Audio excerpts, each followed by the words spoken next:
ತುಂಬಾ ಪ್ರಸಿದ್ಧಿಯಾಗಿರುವಂತಹ ಆಧ್ಯಾತ್ಮ ಟೀಚರು ಮತ್ತೆ ಬರಹಗಾರರಾದ ಕಾನಿ ಮೆಂಡೋಸ್ ಅವರು ಹಣವನ್ನ ಆಕರ್ಷಣೆ ಮಾಡುವ ಅದ್ಭುತವಾದ ಟೆಕ್ನಿಕ್ ಬಗ್ಗೆ ಹೇಳಿದ್ದಾರೆ. ಅದು ತುಂಬಾ ಫಾಸ್ಟ್ ಆಗಿ ಕೆಲಸ ಮಾಡುವಂಥದ್ದು. ಎಸ್ಪೆಷಲಿ ಯಾವಾಗ ನಿಮಗೆ ಹಣದ ಅವಶ್ಯಕತೆ ತುಂಬಾ ಇರುತ್ತಲ್ವಾ, ಅಂತಹ ಸಮಯದಲ್ಲಿ ಇದು ತುಂಬಾನೇ ಹೆಲ್ಪ್ ಮಾಡುತ್ತೆ.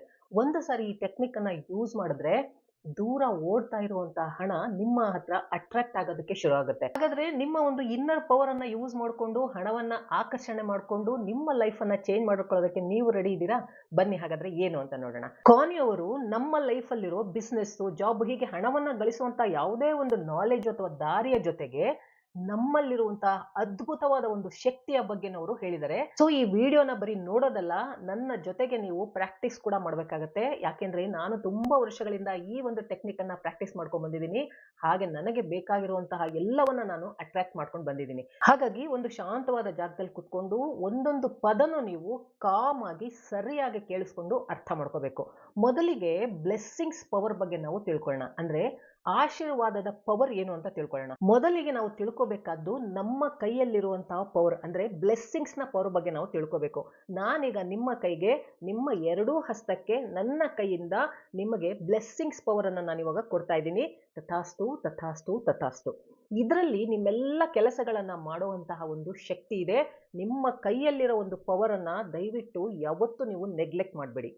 ನಾವು ಹೇಳ್ತೀವಲ್ಲ, ಆಶೀರ್ವಾದ ಅಂದ್ರೆ, ಆಶೀರ್ವಾದದ ಅರ್ಥ ಏನು ಅಂದ್ರೆ ಪಾಸಿಟಿವ್ ಮಾತಾಡೋದು, ಹಾಗೆ ಒಳ್ಳೇದನ್ನ ಸ್ವೀಕಾರ ಮಾಡೋದು, ಅಂದ್ರೆ ಒಳ್ಳೇದನ್ನ ಅಕ್ಸೆಪ್ಟ್ ಮಾಡ್ಕೊಳ್ಳೋದು ಅಂತ. ಇದು ತುಂಬಾ ಸಿಂಪಲ್. ನೀವು ಯಾವುದರ ಬಗ್ಗೆನಾದ್ರೂ ಒಳ್ಳೇದನ್ನ ಪಾಸಿಟಿವ್ ಆಗಿ ಮಾತಾಡಿದ್ರೆ ಅದರ ಶಕ್ತಿ, ಅದರ ರಿಸಲ್ಟು ನೀವು ಅನ್ಕೊಂಡಿದ್ದಕ್ಕಿಂತನೂ ಜಾಸ್ತಿ ಆಗುತ್ತೆ. ಹಾಗೆ ನಿಮ್ಮ ಸುತ್ತಮುತ್ತ ಇರೋ ಒಂದು ವೈಬ್ರೇಷನ್ ಏನಿದೆ ಅದು ಹೈ ಆಗುತ್ತೆ. ಫಾರ್ ಎಕ್ಸಾಂಪಲ್, ಡೈಲಿ ಎಲ್ಲಾ ಗಿಡಗಳಿಗೆ ನೀರನ್ನ ಹಾಕ್ತಾ ಇರ್ತೀರಾ. ಮನೆಯಲ್ಲಿ ಗಿಡಗಳನ್ನ ಬೆಳೆಸಿರ್ತೀರಾ, ಅದಕ್ಕೆ ಡೈಲಿ ನೀರನ್ನ ಹಾಕ್ತಾ ಇರ್ತೀರಾ. ಆದ್ರೆ ನಿಮ್ಮ ಒಂದು ಫೇವರೇಟ್ ಗಿಡ ಅಂತ ಏನಿರುತ್ತೆ, ಅದು ಮನಿ ಪ್ಲಾಂಟ್ ಆಗಿರ್ಬೋದು ಅಥವಾ ಇನ್ಯಾವುದೋ ಒಂದು ಗಿಡ ಆಗಿರ್ಬೋದು, ತುಳಸಿ ಆಗಿರ್ಬೋದು, ಆ ಗಿಡಕ್ಕೆ ನೀವು ಜಾಸ್ತಿ ಆಶೀರ್ವಾದ ಕೊಡ್ತೀರಾ, ಪ್ರೀತಿನ ಕೊಡ್ತೀರಾ, ಅದ್ರ ಜೊತೆಗೆ ಪ್ರೀತಿಯಿಂದ ಮಾತಾಡ್ತೀರಾ ಅಲ್ವಾ? ಆಗ ಅದು ಇನ್ನೂ ಚೆನ್ನಾಗಿ ಬೆಳೆಯೋದಕ್ಕೆ ಸ್ಟಾರ್ಟ್ ಆಗುತ್ತೆ. ಅದನ್ನ ನೋಡಿ ಪಕ್ಕದಲ್ಲಿರೋ ಗಿಡ ಏನಿದೆ ಅದು ಒಣಗೋದಕ್ಕೆ ಸ್ಟಾರ್ಟ್ ಆಗುತ್ತೆ. ಆಗ ನೀವು ಅದಕ್ಕೂ ಆಶೀರ್ವಾದ ಕೊಡ್ತೀರಾ, ಆಗ ಅದು ಮತ್ತೆ ಚಿಗುರೋದಕ್ಕೆ ಶುರು ಆಗುತ್ತೆ. ಯಾಕೆ ಹೀಗಾಗುತ್ತೆ ಅಂದ್ರೆ, ನಮ್ಮ ಕೈಗಳಲ್ಲಿರೋ ಬ್ಲೆಸ್ಸಿಂಗ್ಸ್ ಇರ್ಬೋದು, ನಮ್ಮ ಮಾತಲ್ಲಿರೋ ಬ್ಲೆಸ್ಸಿಂಗ್ಸ್ ಇರ್ಬೋದು, ಅಂದ್ರೆ ವೈಬ್ರೇಷನ್ಸ್ ಇರ್ಬೋದು, ಆ ವೈಬ್ರೇಷನ್ಸ್ ಎದುರುಗಡೆ ಇರುವ ಒಂದು ನಿರ್ಜೀವ ವಸ್ತು ಆಗ್ಲಿ ಅಥವಾ ಸಜೀವ ವಸ್ತುಗಾಗ್ಲಿ ಒಂದು ಒಳ್ಳೆ ವೈಬ್ರೇಷನ್ ಅನ್ನ ಅದು ಪಾಸ್ ಮಾಡುತ್ತೆ. ಆಗ ಏನಾಗುತ್ತೆ, ಅದರಲ್ಲಿರೋ ವೈಬ್ರೇಷನ್ಸ್ ನಮ್ಮ ವೈಬ್ರೇಷನ್ ಜೊತೆ ಮ್ಯಾಚ್ ಆದಾಗ ಅದಕ್ಕೆ ಇನ್ನೂ ಜಾಸ್ತಿ ಪವರ್ ಬರುತ್ತೆ. ಅದಕ್ಕೋಸ್ಕರನೇ ಹೇಳ್ತಾರೆ, ವಸ್ತುಗಳ ಜೊತೆ ಇರ್ಬೋದು ಅಥವಾ ಪ್ರಾಣಿಗಳ ಜೊತೆ ಇರ್ಬೋದು ಅಥವಾ ಗಿಡ ಮರಗಳ ಜೊತೆಗಿರ್ಬೋದು, ಒಳ್ಳೆಯದನ್ನ ಮಾತಾಡಿ ಅವುಗಳ ಜೊತೆ ಪ್ರೀತಿಯಿಂದ ನಡ್ಕೊಳ್ಳಿ ಅಂತ ಹೇಳ್ತಾರೆ. ಯಾಕೆಂದ್ರೆ ನಮ್ಮ ವೈಬ್ರೇಷನ್ಸ್ ಅವರ ವೈಬ್ರೇಷನ್ ಜೊತೆ ಮ್ಯಾಚ್ ಆದಾಗ ಏನಾಗುತ್ತೆ, ಅದರ ಪವರು ಜಾಸ್ತಿ ಆಗುತ್ತೆ, ಅದು ಚೆನ್ನಾಗಿ ಬೆಳೆಯೋದಕ್ಕೆ ಸ್ಟಾರ್ಟ್ ಆಗುತ್ತೆ. ಸೊ ಇದೇ ತರ ನಿಮ್ಮ ಒಂದು ಬ್ಲೆಸ್ಸಿಂಗ್ಸ್ ಪವರ್ ಅನ್ನ ನಿಮ್ಮ ಜಾಬ್, ನೀವು ಜಾಬ್ ಮಾಡ್ತಾ ಇದ್ರೆ ನಿಮ್ಮ ಜಾಬ್ಗೂ ಇದೇ ತರ ಆಶೀರ್ವಾದವನ್ನ ನೀವು ಕೊಡ್ತಾ ಇರಬೇಕು. ಹಾಗೆ ನೀವು ಇರೋ ಒಂದು ಜಾಬ್ಗೆ ನೀವು ಗೌರವವನ್ನ ಕೊಡ್ತಾ ಇರಬೇಕು. ಮುಂದೆ ಅದರಲ್ಲಿ ಪ್ರಮೋಷನ್ಸ್ ಹೈಕ್ ಆಗೋ ಚಾನ್ಸಸ್ ಇರುತ್ತೆ ಅಂತ ನೀವು ಅನ್ಕೋಬೇಕು. ಹಾಗಾದಾಗ ಏನಾಗುತ್ತೆ, ನಿಮ್ಮಲ್ಲಿರೋ ಒಂದು ಆಶೀರ್ವಾದದ ಪವರ್ ಅಂದ್ರೆ ಬ್ಲೆಸ್ಸಿಂಗ್ಸ್ ಪವರ್ ಇಂದ ನಿಮ್ಮ ಒಂದು ಸಮೃದ್ಧಿ ಕಡೆಗೆ, ನಿಮ್ಮ ಜಾಬ್ ಅಥವಾ ನಿಮ್ಮ ಏನೇ ಬಿಸ್ನೆಸ್ ಮಾಡ್ತಾ ಇದ್ರೆ, ನೀವ್ ಏನೇ ದುಡಿಮೆಯನ್ನ ಮಾಡ್ತಾ ಇದ್ರೆ ಅದರ ಒಂದು ಫಲ ಜಾಸ್ತಿ ಸಿಗೋದಕ್ಕೆ ನಿಮಗೆ ಶುರು ಆಗುತ್ತೆ. ಹಾಗೆಯೇ ನೀವು ದೊಡ್ಡ ಜಾಬ್ಗೂ ಕೂಡ ನೀವು ಶಿಫ್ಟ್ ಆಗ್ಬೋದು. ನೀವು ಬಿಸ್ನೆಸ್ ಮಾಡ್ತಾ ಇದ್ರೆ ನಿಮ್ಮ ಬಿಸ್ನೆಸ್ ಅಲ್ಲಿ ನಿಮಗೆ ಗೊತ್ತಿಲ್ಲದೆ ನಿಮ್ಮ ಆಶೀರ್ವಾದದಿಂದ ನಿಮಗೆ ಇನ್ಕಮ್ ಜಾಸ್ತಿ ಬರೋದಕ್ಕೆ ಶುರು ಆಗುತ್ತೆ. ಅಬಂಡೆನ್ಸ್ ಅನ್ನೋದು ಎಲ್ಲರಿಗೂ ಸೇರಿದ್ದು, ಅದು ಒಬ್ರಿಗೋಸ್ಕರ ಸೇರಿದ್ದಲ್ಲ. ಸಮೃದ್ಧಿ ಅನ್ನೋದು ಪ್ರತಿಯೊಬ್ಬ ಮನುಷ್ಯನ ಹಕ್ಕು. ನೀವು ಅದನ್ನ ಹೇಗೆ ಬಳಸ್ಕೊಳ್ತೀರಾ, ಹೇಗೆ ಪಡ್ಕೊಳ್ತೀರಾ ಅನ್ನೋದ್ರ ಮೇಲೆ ಅದು ಡಿಫ್ರೆನ್ಸ್ ಆಗುತ್ತೆ. ಅದು ಯೂನಿವರ್ಸ್ ಅಲ್ಲಿ ಬೇಕಾದಷ್ಟಿದೆ. ಯೂನಿವರ್ಸ್ ನಿಮಗೂ ಕೊಡುತ್ತೆ, ಒಬ್ಬ ಬಡವನಿಗೂ ಅದೇ ತರ ನೋಡುತ್ತೆ, ಒಬ್ಬ ಶ್ರೀಮಂತನಿಗೂ ಅದೇ ತರ ನೋಡುತ್ತೆ. ಯಾಕೆ ಶ್ರೀಮಂತರು ಶ್ರೀಮಂತರಾಗೇ ಇರ್ತಾರೆ ಅಂದ್ರೆ, ಅವರು ತಮ್ಮಲ್ಲಿರೋ ಒಂದು ಪವರ್ ಅನ್ನ, ಅಂದ್ರೆ ವೈಬ್ರೇಷನ್ಸ್ ಅನ್ನ ಹೈ ಇಟ್ಕೊಂಡಿರ್ತಾರೆ, ಪಾಸಿಟಿವ್ ಇಟ್ಕೊಂಡಿರ್ತಾರೆ. ಹಾಗಾಗಿ ನಿಮ್ಮ ಬ್ಲೆಸ್ಸಿಂಗ್ಸ್ ಪವರ್ ಏನಿದೆ, ಆ ಒಂದು ಆಶೀರ್ವಾದದ ಪವರು ಎಲ್ಲಕ್ಕಿಂತ ದೊಡ್ಡದು. ದೊಡ್ಡವರಿಂದ, ತಿಳಿದವರಿಂದ, ಜ್ಞಾನಿಗಳಿಂದ ಆಶೀರ್ವಾದವನ್ನ ಪಡ್ಕೊಂಡ್ ಬಂದಿದೀವಿ. ನಮ್ಮ ಹೆತ್ತವರಿಂದ, ನಮ್ಮ ಜೊತೆಗೆ ಹುಟ್ಟಿದವರು, ನಮಗಿಂತ ದೊಡ್ಡವರಾಗಿರ್ಬೋದು, ಅವರ ಆಶೀರ್ವಾದವನ್ನ ನಾವು ಪಡ್ಕೊಳ್ತೀವಿ. ಯಾಕೆಂದ್ರೆ ಅವರಲ್ಲಿನ ಒಂದು ವೈಬ್ರೇಷನ್ಸ್, ಪಾಸಿಟಿವ್ ವೈಬ್ರೇಷನ್ಸ್ ನಮ್ಮಲ್ಲಿ ಕೂಡ ಅದು ಬಂದಾಗ ನಮ್ಮ ಒಂದು ಸಮೃದ್ಧಿ ಜಾಸ್ತಿ ಆಗ್ತಾ ಹೋಗುತ್ತೆ. ಬೇರೆಯವರ ಕೆಲಸಕ್ಕೆ ನೀವು ಯಾವಾಗ ಆಶೀರ್ವಾದವನ್ನ ಕೊಡ್ತೀರಾ, ಆಗ ಅದು ಡಬಲ್ ಆಗಿ ನಿಮಗೆ ಬರುತ್ತೆ. ಅಂದ್ರೆ ನೀವೀಗ ಕೆಲಸ ಮಾಡ್ತಿರ್ತೀರಾ, ಬೇರೆಯವ್ರಿಗೆ ಪ್ರಮೋಷನ್ ಆಯ್ತು, ಅದನ್ನ ನೀವು ನೋಡಿ ಜಲಸ್ ಪಡ್ಕೋಬಾರ್ದು. ಅದಕ್ಕೆ ನೀವು ಆಶೀರ್ವಾದ ಕೊಡ್ಬೇಕು, ಅವರಿಗೆ ಬ್ಲೆಸ್ಸಿಂಗ್ಸ್ ಕೊಡ್ಬೇಕು. ಆಗ ಏನಾಗುತ್ತೆ, ಯೂನಿವರ್ಸು ಆಟೋಮೆಟಿಕ್ ಆಗಿ ಅದನ್ನ ಡಬಲ್ ಆಗಿ ನಿಮಗೆ ಕೊಡೋದಕ್ಕೆ ಸ್ಟಾರ್ಟ್ ಆಗುತ್ತೆ. ಆ ಒಂದು ಬ್ಲೆಸ್ಸಿಂಗ್ಸು ಡಬಲ್ ಆಗಿ ನಿಮಗೆ ವಾಪಸ್ ಬಂದಾಗ ನಿಮ್ಮ ಒಂದು ಅಭಿವೃದ್ಧಿನೂ ಶುರು ಆಗುತ್ತೆ. ಹಾಗಾಗಿ ಬೇರೆಯವರು ಏನೇ ಒಂದು ಉನ್ನತಿಯನ್ನ, ಅವರ ತರಕ್ಕಿಯನ್ನ ತೆಗೆದುಕೊಂಡ್ರು ಕೂಡ ಅವರನ್ನ ನೋಡಿ ನೀವು ಜಲಸ್ ಮಾಡಬಾರ್ದು, ಅವರಿಗೆ ಆಶೀರ್ವಾದ ಮಾಡಬೇಕು. ಪ್ರೀತಿಯ ಒಂದು ಆಶೀರ್ವಾದದ ಬ್ಯೂಟಿ ತುಂಬಾ ತುಂಬಾ ತುಂಬಾ ದೊಡ್ಡದು. ಸೊ ಡೈಲಿ ನಿಮ್ಮ ಬಿಸ್ನೆಸ್ಗೆ, ನಿಮ್ಮ ಜಾಬ್ಗೆ ಆಶೀರ್ವಾದ ನೀವು ಮಾಡ್ತಾನೆ ಇರಿ. ನಿಮ್ಮ ವ್ಯಾಲೆಟ್ಗೆ ಅಂದ್ರೆ ನಿಮ್ಮ ಪರ್ಸ್ ಏನಿದೆ ಅದಕ್ಕೆ ನೀವು ಆಶೀರ್ವಾದವನ್ನ ಮಾಡ್ತಾ ಇರಿ. ಆಗ ಅದರಲ್ಲಿರೋ ಹಣಕ್ಕೆ ನೀವು ಆಶೀರ್ವಾದವನ್ನ ಮಾಡಿದ್ರೆ, ಅಂದ್ರೆ ನೀವು ಕೇಳ್ಬೋದು, ನಾವು ದುಡ್ಡಿಗೆ ಆಶೀರ್ವಾದ ಮಾಡುವಂತಹ ದೊಡ್ಡ ಮನುಷ್ಯರ ಅಂತ. ದೊಡ್ಡವರಾಗ್ಲಿ ಚಿಕ್ಕವರಾಗ್ಲಿ ಯಾವುದೇ ಒಂದು ವಸ್ತುಗೆ ನಾವು ಆಶೀರ್ವಾದವನ್ನ ಕೊಟ್ಟಾಗ, ಅಂದ್ರೆ ಪಾಸಿಟಿವ್ ವೈಬ್ರೇಷನ್ಸ್ ಅನ್ನ ಕಳಿಸಿದಾಗ ಅದು ಜಾಸ್ತಿ ಆಗತ್ತೆ. ಹಾಗಾಗಿ ನೀವು ನಿಮ್ಮ ವ್ಯಾಲೆಟ್ಗೆ ಡೈಲಿ ಆಶೀರ್ವಾದವನ್ನ ಮಾಡ್ತಾ ಇರಬೇಕು, ಬ್ಲೆಸ್ಸಿಂಗ್ಸ್ ಅನ್ನ ಕೊಡ್ತಾ ಇರಬೇಕು. ಆಗ ಅದು ಯಾವಾಗ್ಲೂ ತುಂಬಿರುತ್ತೆ, ಖಾಲಿ ಆಗೋದೇ ಇಲ್ಲ. ಈವನ್ ಹಣದ ಜೊತೆ ನೀವು ಕೊರತೆ ಇರುವಾಗ ಕೂಡ, ನಿಮ್ಮಲ್ಲಿ ಹಣದ ಕೊರತೆ ಇರುವಾಗ್ಲೂ ಕೂಡ ನೀವು ವ್ಯಾಲೆಟ್ಗೆ ಆಶೀರ್ವಾದವನ್ನ ಕೊಡ್ತಾ ಇರಬೇಕು. ನಿಮ್ಮ ಹತ್ರ ಈಗ ಪರ್ಸಲ್ಲಿ ಕೆಲವು ಹಣದ ನೋಟುಗಳಿದ್ರು ಕೂಡ, ನಿಮ್ಮ ಬ್ಯಾಂಕ್ ಅಕೌಂಟ್ ಅಲ್ಲಿ ಸ್ವಲ್ಪನೇ ಹಣ ಇದ್ರು ಕೂಡ ಅದಕ್ಕೆ ಬ್ಲೆಸ್ಸಿಂಗ್ಸ್ ಅನ್ನ ಕೊಡಿ. ಆಗ ಅದು ಡಬಲ್ ಆಗುತ್ತೆ, ತ್ರಿಬಲ್ ಆಗುತ್ತೆ. ನಿಮ್ಮ ಹತ್ರ ಇರುವಂತ ಹಣಕ್ಕೆ ಆಶೀರ್ವಾದ ಮಾಡಿ, ಬ್ಯಾಂಕ್ ಅಕೌಂಟ್ಗೆ ನೀವು ಆಶೀರ್ವಾದ ಮಾಡಿ. ನಿಮ್ಮಲ್ಲಿರೋ ಒಂದು ನೀವು ಒಳ್ಳೆ ವಿಚಾರಗಳನ್ನ ಕೌಂಟ್ ಮಾಡ್ತಾ ಹೋದ್ರೆ ಅದು ನಿಮ್ಗೆ ಲೀಸ್ಟ್ ದೊಡ್ಡದಾಗ್ತಾ ಹೋಗುತ್ತೆ.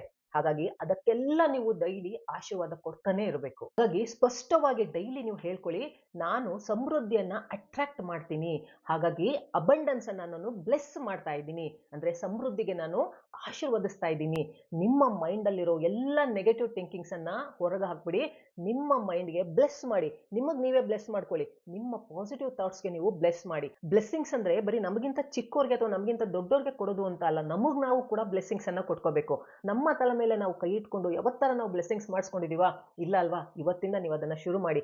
ನಿಮ್ಮ ತಲೆ ಮೇಲೆ ನೀವು ಕೈ ಇಟ್ಕೊಂಡು, ದೇವರು ನನಗೆ ಒಳ್ಳೇದಾಗಿ ಬ್ಲೆಸ್ ಮಾಡಿದಾನೆ, ನನಗೆ ಸಮೃದ್ಧಿ ಸಿಗ್ತಾ ಇದೆ, ಹಣ ಸಿಗ್ತಾ ಇದೆ, ನಾನು ಅನ್ಕೊಂಡಿದ್ದೆಲ್ಲ ನನಗೆ ಆಗ್ತಾ ಇದೆ, ನನ್ನ ಥಾಟ್ಸ್ ಪಾಸಿಟಿವ್ ಆಗ್ತಾ ಇದೆ, ನನ್ನ ಮೈಂಡ್ ಸೆಟ್ ಪಾಸಿಟಿವ್ ಆಗ್ತಾ ಇದೆ. ಹೀಗೆ ಪ್ರತಿಯೊಂದಕ್ಕೂ ನೀವು ಬ್ಲೆಸ್ಸಿಂಗ್ಸ್ ಅನ್ನ ಕೊಟ್ಕೊಳ್ಳಿ. ಹಾಗೆಯೇ ಕೆಲವು ಸಾರಿ ನಮ್ಮ ಜೀವನದಲ್ಲಿ ಒಂದು ಬೇರೆಯಾದ ಘಟನೆಗಳು, ಬೇಡವಾದ ಘಟನೆಗಳು ನಡೀತಾ ಹೋಗುತ್ತೆ. ಫಾರ್ ಎಕ್ಸಾಂಪಲ್, ನಿಮ್ಮ ಬಿಸ್ನೆಸ್ ಡೀಲ್ ಆಗದೇ ಎಲ್ಲ ಇರಬಹುದು, ಅಥವಾ ನಿಮ್ಮ ಎಂಪ್ಲಾಯೀಸ್ ಸರಿಯಾಗಿ ಕೆಲಸ ಮಾಡದಲ್ಲೇ ಇರಬಹುದು, ನಿಮಗೆ ಜಾಬ್ ಸಿಗದಲ್ಲೇ ಇರಬಹುದು, ನಿಮ್ಮ ಆರೋಗ್ಯದಲ್ಲಿ ವ್ಯತ್ಯಾಸಗಳು ಕಾಣಬಹುದು, ನಿಮಗೆ ಫಿನಾನ್ಷಿಯಲ್ ಕ್ರೈಸಿಸ್ ಸ್ಟಾರ್ಟ್ ಆಗಿರ್ಬೋದು, ಹಣದ ಒಂದು ಕೊರತೆ ಇರ್ಬೋದು. ಇಂತಹ ಸಮಯದಲ್ಲಿ ನೀವು ಅರ್ಥ ಮಾಡ್ಕೋಬೇಕು, ಏನೋ ಒಂದು ದೊಡ್ಡದಾಗಿ ಒಳ್ಳೇದಾಗ್ತಾ ಇದೆ, ಏನೋ ದೊಡ್ಡ ರಿಸಲ್ಟ್ ನನಗೆ ಪಾಸಿಟಿವ್ ಆಗಿ ಸಿಗ್ತಾ ಇದೆ. ನೀವು ತುಂಬಾ ಒಂದು ಒಳ್ಳೆ ದಾರಿಯಲ್ಲಿ ನಡೀತಾ ಇದ್ದೀರಾ. ತುಂಬಾ ಸ್ಟ್ರೆಸ್ ತಗೊಳ್ಳದೆ ನೀವು ಭಗವಂತನ ಮೇಲೆ ನಂಬಿಕೆ ಇಟ್ಟು ಭಗವಂತನಿಗೆ ನೀವು ಬೇಡ್ಕೊಳ್ಳಿ, ನನಗೆ ಆಶೀರ್ವಾದ ಮಾಡು ದೇವ್ರೆ, ನನ್ನೆಲ್ಲ ಕಷ್ಟಗಳು ತೀರಿ ನನಗೆ ಒಳ್ಳೇದಾಗ್ಲಿ. ಆತುರವಾಗಿ ಯಾವುದೇ ಒಂದು ನೆಗೆಟಿವ್ ನಿರ್ಧಾರಗಳನ್ನ ತೆಗೆದುಕೊಳ್ಳೋದಕ್ಕೆ ಹೋಗ್ಬೇಡಿ. ಯಾಕೆಂದ್ರೆ ಈಗ ನಾವು ನಮ್ಮ ಸುತ್ತಮುತ್ತ ನೋಡ್ತಾ ಇದ್ದೀವಿ, ತುಂಬಾ ಚಿಕ್ಕ ಚಿಕ್ಕ ಕಾರಣಕ್ಕೆ, ತುಂಬಾ ಒಂದು ಕ್ಷುಲ್ಲಕ ಕಾರಣಕ್ಕೆ ಏನೇನೋ ದೊಡ್ಡ ಒಂದು ಡಿಸಿಷನ್ಸ್ ಅನ್ನ ತಗೊಂಡು ತಮಗ್ ತಾವೇ ಹಾನಿ ಮಾಡ್ಕೊಳ್ತಾ ಇದ್ದಾರೆ. ತಮ್ಮ ಪೇರೆಂಟ್ಸ್ ಬಗ್ಗೆ ಯೋಚನೆ ಮಾಡೋದಿಲ್ಲ, ತಮ್ಮ ಒಂದು ಮುಂದಿನ ಜೀವನದ ಬಗ್ಗೆ ಯೋಚನೆ ಮಾಡೋದಿಲ್ಲ. ಕ್ಷಣಿಕ ಒಂದು ಸುಖಕ್ಕೋಸ್ಕರ ಅಥವಾ ಕ್ಷಣಿಕ ಒಂದು ಯಾವುದೇ ಒಂದು ಪ್ರೀತಿಗೋಸ್ಕರ ಅಥವಾ ಇನ್ಯಾವುದೋ ಒಂದು ಹಣಕ್ಕೋಸ್ಕರನೋ ಏನೋ ಇರ್ಬೋದು, ಚಿಕ್ಕ ಕಾರಣಕ್ಕೆ ತುಂಬಾ ದೊಡ್ಡ ಅಪಾಯಗಳನ್ನ ತಂದ್ಕೊಳ್ತಾ ಇದ್ದಾರೆ. ಅದನ್ನ ಮಾಡೋದಕ್ಕೆ ಮುಂಚೆ ಒಂದು ಕ್ಷಣ ಯೋಚನೆ ಮಾಡಿ, ಆತುರವಾಗಿ ಯಾವುದೇ ಒಂದು ನೆಗೆಟಿವ್ ನಿರ್ಧಾರಗಳನ್ನು ತಗೊಳ್ದೆ, ಭಗವಂತನಿಗೆ ಗೊತ್ತು ಯಾವುದನ್ನ ನನಗೆ ಯಾವಾಗ ಕೊಡಬೇಕು, ಸರಿಯಾದ ರೀತಿಯಲ್ಲಿ ನನಗೆ ಅವನು ನಡೆಸ್ತಾ ಇದ್ದಾನೆ ಅಂತ ನೀವು ಅವನ ಮೇಲೆ ನಂಬಿಕೆ ಇಡಬೇಕು. ಹಾಗೇನೆ ಅವನಿಗೆ ಗೊತ್ತು ನಿಧಾನವಾಗಿ ನಿಮಗೆ ಹೇಗೆ ಸಮೃದ್ಧಿಯನ್ನ ಕೊಡಬೇಕು, ನಿಮ್ಮ ಜೀವನವನ್ನ ಹೇಗೆ ಸರಿ ಮಾಡ್ಬೇಕು ಅಂತ. ಹಾಗಾಗಿ ಯೂನಿವರ್ಸು, ಬ್ರಹ್ಮಾಂಡ, ಭಗವಂತ, ನೀವು ಯಾವುದೇ ದೇವರನ್ನ ನಂಬ್ತಿರೋ, ಯಾವ ದೇವರನ್ನ ನೀವು ಪೂಜಿಸ್ತಿರೋ ಅವನ ಮೇಲೆ ನಂಬಿಕೆ ಇಟ್ಟು ಅವನ ಆಶೀರ್ವಾದವನ್ನು ಪಡ್ಕೊಳ್ಳಿ. ಸೊ ಮೊದಲನೇದು ಆಶೀರ್ವಾದ ಆಯ್ತು. ಈಗ ನಮ್ಮಲ್ಲಿರೋದಕ್ಕೆ, ನಮಗೆ ಬರ್ತಾ ಇರೋದಕ್ಕೆ, ನಮ್ಮ ಸುತ್ತ ಇರೋದಕ್ಕೆ ನಮಗ್ ನಾವೇ ಆಶೀರ್ವಾದವನ್ನ ಕೊಟ್ಕೋಬೇಕು. ಆ ಪವರ್ ಅನ್ನ ಯೂಸ್ ಮಾಡ್ಕೊಂಡು ನಾವು ಸಮೃದ್ಧಿಯನ್ನ ಪಡ್ಕೋಬೇಕು. ಕೋನಿಯವರು ಇನ್ನೊಂದು ವಿಚಾರವನ್ನ ಹೇಳ್ತಾರೆ, ಏನು ಅಂದ್ರೆ ಇಮ್ಯಾಜಿನೇಷನ್ ಅಥವಾ ವಿಜುವಲೈಸೇಷನ್ ಬಗ್ಗೆ. ಸೊ ಒಂದು ಶಕ್ತಿಶಾಲಿ ಪ್ರಾಕ್ಟೀಸು ಇಮ್ಮಿಡಿಯೇಟ್ ಆಗಿ ಕೆಲಸ ಮಾಡುವಂಥದ್ದು ಯಾವುದು ಅಂದ್ರೆ, ನಿಮ್ಮ ಆಶೀರ್ವಾದದ ಜೊತೆಗೆ ನೀವು ಪವರ್ಫುಲ್ ಆಗಿ ಇಮ್ಯಾಜಿನೇಷನ್ ಮಾಡಬೇಕು, ಅಂದ್ರೆ ವಿಜುವಲೈಸ್ ಮಾಡಬೇಕು. ನಿಮ್ಮ ಕಡೆ ಬೇಕಾದಷ್ಟು ಹಣ ಹರಿದು ಬರ್ತಾ ಇದೆ, ಅಟ್ರಾಕ್ಟ್ ಆಗ್ತಾ ಇದೆ, ಅದನ್ನ ನೀವು ಮ್ಯಾನೇಜ್ ಮಾಡೋದಕ್ಕೆ ನಿಮಗೆ ಕಷ್ಟ ಅನ್ನಿಸೋವಷ್ಟು ದುಡ್ಡು ನಿಮಗೆ ಬರ್ತಾ ಇದೆ. ಹಾಗಾಗಿ ಅಷ್ಟು ಹಣ ನಿಮ್ಮ ಹತ್ರ ಬರ್ತಾ ಇದೆ ಅಂತ ನೀವು ವಿಜುವಲೈಸ್ ಮಾಡಬೇಕು, ಅದನ್ನ ಇಮ್ಯಾಜಿನೇಷನ್ ಮಾಡಬೇಕು. ಯಾಕೆಂದ್ರೆ ವಿಜುವಲೈಸೇಷನ್ಗೆ ಅಪಾರವಾದ ಒಂದು ಶಕ್ತಿ ಇದೆ. ಲಾ ಆಫ್ ಅಟ್ರಾಕ್ಷನ್ ಅಲ್ಲಿ ಯಾವ್ದಾದ್ರು ಒಂದು ಪ್ರಾಕ್ಟೀಸ್ ತುಂಬಾ ದೊಡ್ಡ ಸ್ಥಾನದಲ್ಲಿ ನಿಲ್ಲುತ್ತೆ ಅಂದ್ರೆ ಅದು ವಿಜುವಲೈಸೇಷನ್. ಇಮ್ಯಾಜಿನ್ ಮಾಡಿ, ನಿಮ್ಮ ವ್ಯಾಲೆಟ್ ಅಲ್ಲಿ ಹಣ ತುಂಬಿದೆ, ಬ್ಯಾಂಕ್ ಅಕೌಂಟ್ ಅಲ್ಲಿ ಹಣ ಡೆಪಾಸಿಟ್ ಆಗ್ತಾನೆ ಇದೆ. ಸೊ ಆ ಹಣದಲ್ಲಿ ನೀವು ಬಡವರಿಗೂ ಕೂಡ ಅಂದ್ರೆ ನೀಡಿ ಪೀಪಲ್ಗೂ ಕೂಡ ನೀವು ಹೆಲ್ಪ್ ಮಾಡ್ತಾ ಇದ್ದೀರಾ, ಸಹಾಯ ಮಾಡ್ತಿದ್ದೀರಾ ಅಂತ ಇಮ್ಯಾಜಿನೇಷನ್ ಮಾಡಬೇಕು. ಅದರಿಂದ ನಿಮಗೆ ತುಂಬಾ ಸಂತೋಷ ಆಗ್ತಾ ಇದೆ ಅಂತ ಫೀಲ್ ಮಾಡಬೇಕು. ಹಾಗೇನೆ ನಿಮ್ಮ ಸೆನ್ಸರಿ ವಿಜುವಲೈಸೇಷನ್ ಅಲ್ಲಿ ನೀವು ನೋಟ್ ಅನ್ನ ಕೈಯಲ್ಲಿ ಹಿಡಿದು ಕೌಂಟ್ ಮಾಡ್ತಾ ಇದ್ದೀರಾ ಅಂತ ಫೀಲ್ ಮಾಡಬೇಕು. ಹಣದ ಒಂದು ಸೌಂಡ್ ಅನ್ನ ಫೀಲ್ ಮಾಡಬೇಕು. ಆ ನೋಟಿನ ಒಂದು ಸ್ಮೆಲ್ ಅನ್ನ ನೀವು ಫೀಲ್ ಮಾಡಬೇಕಾಗತ್ತೆ. ಇಡೀ ದಿನ ಇದನ್ನ ಟೈಮ್ ಸಿಕ್ಕಾಗೆಲ್ಲ ನೀವು ವಿಜುವಲೈಸ್ ಮಾಡ್ತಾನೆ ಇರಿ. ಎಸ್ಪೆಷಲಿ ಮಲಗುವಾಗ ಮತ್ತೆ ಬೆಳಗ್ಗೆ ಎದ್ದಾಗ ನೀವು ಮಾಡ್ತಾ ಇದ್ರೆ ನಿಮ್ಮ ಸಬ್ ಕಾನ್ಶಿಯಸ್ ಅಲ್ಲಿ ಅದು ಹಾಗೇನೆ ಹೋಗಿ ಹಿಟ್ ಆಗುತ್ತೆ. ಅದನ್ನ ಸಬ್ ಕಾನ್ಶಿಯಸ್ ಮೈಂಡ್ ರಿಯಾಲಿಟಿ ಅಂತ ಅದು ಅನ್ಕೊಳ್ಳೋದಕ್ಕೆ ಶುರು ಮಾಡುತ್ತೆ. ಯಾಕೆಂದ್ರೆ ನಮ್ಮ ಸಬ್ ಕಾನ್ಶಿಯಸ್ ಮೈಂಡ್ಗೆ ರಿಯಾಲಿಟಿ ಯಾವುದು, ಫೇಕ್ ಯಾವುದು ಅಂತ ಯಾವುದು ಗೊತ್ತಿಲ್ಲ. ಹಾಗಾಗಿ ನೀವು ಇದನ್ನ ಸಬ್ ಕಾನ್ಶಿಯಸ್ ಮೈಂಡ್ಗೆ ಇದು ರಿಯಲ್, ನನ್ನ ಹತ್ರ ತುಂಬಾ ಹಣ ಇದೆ ಅಂತ ನೀವು ನಂಬಿಸ್ತಾ ಇದ್ರೆ ಅದು ಅದನ್ನ ರಿಯಾಲಿಟಿಯಲ್ಲಿ ತಂದ್ಕೊಡೋದಕ್ಕೆ ಶುರು ಮಾಡುತ್ತೆ. ಜೊತೆಗೆ ನೀವು ಜಾಸ್ತಿ ಥಿಂಕ್ ಅನ್ನ ಮಾಡೋದಕ್ಕೆ ಹೋಗ್ಬಾರ್ದು, ಲಾಜಿಕ್ ಅನ್ನ ಹಾಕೋದಕ್ಕೆ ಹೋಗ್ಬಾರ್ದು. ಹಣ ಎಲ್ಲಿಂದ ಬರುತ್ತೆ, ಹೇಗ್ ಬರುತ್ತೆ, ಯಾಕಂದ್ರೆ ಲಾಜಿಕ್ ಬಿಟ್ರೇನೆ ಮ್ಯಾಜಿಕ್ ಸ್ಟಾರ್ಟ್ ಆಗೋದು, ಮಿರಾಕಲ್ಸ್ ಆಗೋದು ಲೈಫ್ ಅಲ್ಲಿ. ನಿಮ್ಮಲ್ಲಿನ ಒಂದು ಡೌಟ್ ಏನಿದೆ ಅದನ್ನ ಹೊರಗೆ ಹಾಕ್ಬಿಡಿ. ನೆನಪಿಡಿ, ಯೂನಿವರ್ಸಲ್ ಪ್ಲಾನು ಅನ್ಲಿಮಿಟೆಡ್ ಆಗಿರುತ್ತೆ, ಅದು ಅನ್ಎಕ್ಸ್ಪೆಕ್ಟೆಡ್ ಕೂಡ ಆಗಿರುತ್ತೆ. ನೆನ್ಪಿಡ್ಕೊಳ್ಳಿ, ಅದು ಅನ್ಪ್ರೆಡಿಕ್ಟೇಬಲ್ ಕೂಡ ಆಗಿರುತ್ತೆ. ನಿಮ್ಗೆ ಯಾವಾಗ ಏನು ಎಲ್ಲಿಂದ ಬರುತ್ತೆ ಅಂತ ನಿಮಗೆ ಗೊತ್ತಾಗಲ್ಲ. ಆ ರೀತಿಯಾಗಿ ಯೂನಿವರ್ಸ್ ಪ್ಲಾನ್ ಮಾಡುತ್ತೆ. ಮತ್ತೆ ಮತ್ತೆ ಅಫರ್ಮ್ ಮಾಡ್ತಾನೆ ಇರಿ, ಹಣ ಸರಿಯಾದ ದಾರಿಯಲ್ಲಿ ಸರಿಯಾದ ವೇ ಇಂದ ನನ್ನ ಹತ್ರ ಬರ್ತಾ ಇದೆ. ಸೊ ಇದನ್ನ ಪ್ರಾಕ್ಟೀಸ್ ಮಾಡೋದಕ್ಕೆ ಕೋನಿಯವರು ಹೇಳಿರೋ ಪ್ರಕಾರ ನೀವೊಂದು ಶಾಂತವಾದ ಜಾಗದಲ್ಲಿ ಕುತ್ಕೋಬೇಕು. ಅಲ್ಲಿ ಯಾವುದೇ ಒಂದು ಡಿಸ್ಟ್ರಕ್ಷನ್ಸ್ ಇರಬಾರ್ದು. ನಿಮ್ಮ ಬ್ಯಾಕ್ ಬೋನ್ ಅನ್ನ ಸ್ಟ್ರೈಟ್ ಆಗಿ ಇಟ್ಕೊಂಡು ನೀವು ಡೀಪ್ ಬ್ರೀದಿಂಗ್ ಅನ್ನ ಮಾಡಬೇಕು. ಡೀಪ್ ಬ್ರೀದಿಂಗ್ ಮಾಡಿದಾಗ ನಿಮ್ಮ ಫೋಕಸ್ ಜಾಸ್ತಿ ಆಗುತ್ತೆ, ಮೈಂಡ್ ರಿಲ್ಯಾಕ್ಸ್ ಆಗುತ್ತೆ. ವಿಜುವಲೈಸ್ ಮಾಡ್ತಾ ಇರಬೇಕು, ನಿಮ್ಮ ಟ್ರೆಜರಿನಲ್ಲಿ ಹಣ ತುಂಬಿದೆ. ಹೊಸ ಹೊಸ ನೋಟುಗಳು ನಿಮ್ಮ ಕಣ್ಣನ್ನ ಕುಕ್ತಾ ಇದೆ ಅಂತ ನೀವು ಅದನ್ನ ಇಮ್ಯಾಜಿನ್ ಮಾಡಬೇಕು. ನಿಮಗೆ ಎಲ್ಲಿಂದನೋ ಹಣ ಬರ್ತಾ ಇದೆ, ನಿಮ್ಮ ಬ್ಯಾಂಕ್ ಅಕೌಂಟ್ ಅಲ್ಲಿ ಹಣ ಡೆಪಾಸಿಟ್ ಆಗ್ತಾ ಇದೆ ಅಂತ ನಿಮಗೆ ಮೆಸೇಜಸ್ ಬರ್ತಾ ಇದೆ. ಹಾಗೆ ನಿಮ್ಮ ಕೈಯಲ್ಲಿ ಹಣದ ಕಂತೆಯನ್ನ ನೀವು ಇಟ್ಕೊಂಡು ಅದನ್ನ ಫೀಲ್ ಮಾಡ್ತಾ ಇದ್ದೀರಾ, ಅದನ್ನ ವಿಜುವಲೈಸ್ ಮಾಡ್ತಾ ಇದ್ದೀರಾ. ನೀವು ಅದರ ನೋಟಿನ ಟೆಕ್ಸ್ಚರ್ ಅನ್ನ ನೀವು ಮುಟ್ತಾ ಇದ್ದೀರಾ. ಆ ಕೌಂಟ್ ಮಾಡುವಾಗ ಸ್ಮೆಲ್ ಬರುತ್ತಲ್ಲ, ಅದನ್ನ ನೀವು ಫೀಲ್ ಮಾಡಬೇಕು. ವಿಜುವಲೈಸ್ ಮಾಡಿ, ನಿಮ್ಮ ಹತ್ರ ತುಂಬಾ ತುಂಬಾ ಹಣ ಬರ್ತಾ ಇದೆ, ನಿಮ್ಮ ಲಕ್ಸುರಿ ಲೈಫ್ಗೆ ಸಾಕಾಗುವಷ್ಟು ಹಣ ಬರ್ತಾ ಇದೆ. ಆ ಹಣದಲ್ಲಿ ನೀವು ಏನೇನು ತಗೋಬೇಕು ಅಂತ ಈಗಾಗಲೇ ಪ್ಲಾನ್ ಮಾಡ್ತಾ ಇದ್ದೀರಾ. ಹಾಗೆ ನೀವು ಯಾರಿಗೆಲ್ಲ ಹೆಲ್ಪ್ ಮಾಡಬೇಕು ಅಂತ ಇದ್ದೀರಾ ಅದನ್ನು ಕೂಡ ನೀವು ಪ್ಲಾನ್ ಮಾಡ್ತಾ ಇದ್ದೀರಾ. ಮೊದಲೇ ನೀವು ಪ್ಲಾನ್ ಮಾಡಿ ಇದನ್ನ ವಿಜುವಲೈಸ್ ಮಾಡ್ತಾ ಇದ್ರೆ ಖಂಡಿತ ಒಂದಲ್ಲ ಒಂದು ದಿನ ಅದು ಟ್ರೂ ಆಗೇ ಆಗುತ್ತೆ. ಆ ಎಕ್ಸೈಟ್ಮೆಂಟ್ ಅನ್ನ ನೀವು ಫೀಲ್ ಮಾಡಬೇಕು, ಆ ಹ್ಯಾಪಿನೆಸ್ ಅನ್ನ ನೀವು ಫೀಲ್ ಮಾಡಬೇಕು.